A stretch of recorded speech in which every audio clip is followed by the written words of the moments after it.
Samedi 30 mars, France 3 diffusait le 28e épisode de la saison numéro 7 de la série à succès Cassandre. À cette occasion, l'actrice principale, Gwendoline Hamon, a accordé une interview à Var Matin. Dans cette interview, l'ancienne épouse de Frédéric Diefenthal a évoqué le 10e anniversaire imminent du programme, mettant en avant le rôle qu'elle incarne avec fierté à l'écran.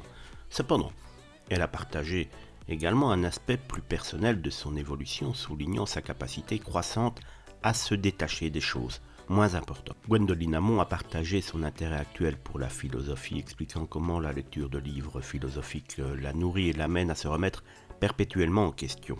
Elle a attribué cette évolution à l'âge, évoquant une forme de maturité acquise au fil du temps. Confrontée aux épreuves de la vie, notamment la perte récente de sa maman, de sa grand-mère et d'une fausse couche, l'actrice de 53 ans a révélé que ces événements avaient été des catalyseurs pour sa prise de conscience sur la valeur du temps et la nécessité de lâcher prise. La perte de sa grossesse survenue alors qu'elle allait entamer le 5e mois était particulièrement difficile à accepter pour Gwendoline Hamon et bien des années plus tard, cela semble toujours la toucher énormément.